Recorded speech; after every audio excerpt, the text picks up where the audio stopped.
আমি জাস্ট এই শেষ করে বেরোলাম সিনেমাটা, অপূর্ব সিনেমা। এইটুকুই আমি বলবো যে মানে মা বাবা তাদের বাচ্চা সন্তান সবাইকে নিয়ে পুরো পরিবার নিয়ে সিনেমাটা দেখুন, এটা খুব দেখাটা দরকার। মানে এমন এমন কিছু ইস্যুস আছে সেগুলো তুলে ধরা, আর মানে এটা একটা শুধু সিনেমা জাস্ট এন্টারটেইন হবেন সেটা নয়, এন্টারটেইন তো হবেই, এরকম বিউটিফুল পারফরমেন্সেস কতদিন পর একসাথে দেখেছি এটা আই ডাউট, মানে আমি বলতে পারবো না।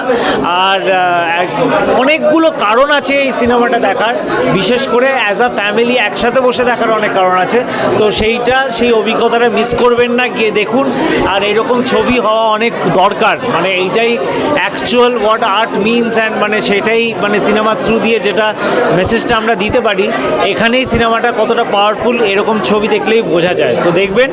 আর স্পেশাল কথা হচ্ছে যে শিলাজিৎ মজুমদারের মানে one of the best performances, এটা শিলু আমার one of the best performances.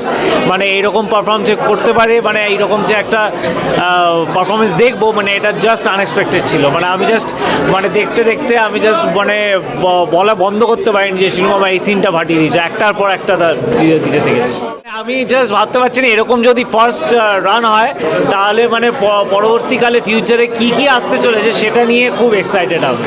সব পরিবারে গিয়ে সিনেমাটা দেখুন, একসাথে গিয়ে দেখুন, একসাথে দেখাটা খুব দরকার। মানে কেন বলছি সেটা সিনেমাটা দেখার পর আপনারা রিয়েলাইজ করবেন যে হ্যাঁ সত্যি অ্যাজ আ ফ্যামিলি এই সিনেমাটা দেখা উচিত ছিল। হ্যাঁ নিশ্চয়ই, এটা থাকবে, এটা আমার কোনোদিন ডাউট ছিল না। ওটিটির জায়গায় থাকবে, সিনেমার জায়গাতেই থাকবে, ওটা নড়চড় কোনোদিন হবে না, কোনোদিন হতেও পারে না। এটা অনেক আগেও বলেছি আমি, এটা অসম্ভব হওয়া।